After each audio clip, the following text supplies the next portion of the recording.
जिसे सांप समझकर पाला वही आज डसने को तैयार है। दक्षिण एशिया की सरहदों पर बारूद की गंध फिर से तेज हो गई है। पाकिस्तान और अफगानिस्तान के बीच तनाव अब खुली जंग जैसी स्थिति में बदलता दिख रहा है। अब यहाँ पर सवाल ये है कि आखिर ये आग भड़की कैसे, किसने किस पर पहले वार किया और अब हालात किस मोड़ पर पहुंच चुके हैं। नमस्कार, मैं कृतिका और आप देख रहे हैं जर्नलिस्ट कैफे का डिजिटल प्लेटफॉर्म।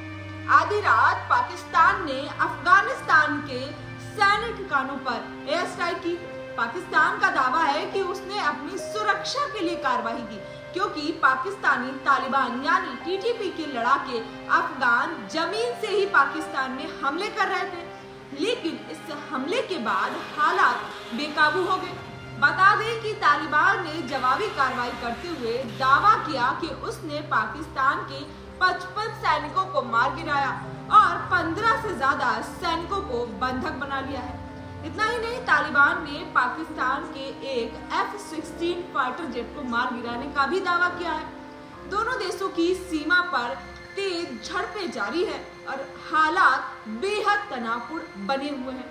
वहीं अफगानिस्तान की निर्वाचित सांसद मरियम सुलेमान खिल ने पाकिस्तान पर तीखा हमला बोलते हुए कहा है कि पाकिस्तान अब अपने ही पैदा किए हुए राक्षस से लड़ रहा है। उनका कहना है कि पाकिस्तान की कार्रवाई में आम अफगानी नागरिक भी मारे जा रहे हैं। इसी बीच अमेरिका के पूर्व सैन्य अधिकारी डैनियल एल डेविस ने भी पाकिस्तान को कटघरे में खड़ा किया है। उन्होंने कहा है कि पाकिस्तान ने जिन तत्वों को कभी समर्थन दिया था वही अब उसके लिए खतरा बन गए हैं। उन्होंने इसे विडंबना बताते हुए कहा है कि अब पाकिस्तान शिकायत कर रहा है कि टीटीपी के ऑपरेटिव अफगानिस्तान में पनाह लेकर पाकिस्तान के अंदरूनी ठिकानों पर हमला कर रहे हैं। उधर ईरान के विदेश मंत्री अब्बास अरागची ने दोनों देशों से संयम बरतने की अपील की है। उन्होंने कहा है कि रमजान के पवित्र महीने में इस तरह का संघर्ष उचित नहीं है और दोनों देशों को बातचीत के जरिए अपने मतभेद सुलझाने चाहिए। लेकिन जमीनी हकीकत कुछ और ही कहानी बयां कर रही है। पाकिस्तान के रक्षा मंत्री ख्वाजा आसिफ ने खुले युद्ध जैसे बयान दिए हैं। उन्होंने आरोप लगाया है कि तालिबान ने अफगानिस्तान को भारत का प्रॉक्सी बना दिया है। वहीं पाकिस्तान के राष्ट्रपति आसिफ अली जरदारी ने कहा है कि पाकिस्तान अपनी शांति और क्षेत्रीय अखंडता पर कोई समझौता नहीं करेगा। प्रधानमंत्री शहबाज शरीफ ने भी तालिबान को कड़ी चेतावनी दी है कि उसकी आक्रामक महत्वाकांक्षाओं को कुचल दिया जाएगा। अब सवाल उठता है कि अगर हालात जंग में बदलते हैं तो किसका परिणाम भारी रहेगा। आंकड़ों पर नजर डालें तो पाकिस्तान सैन्य ताकत में काफी आगे है।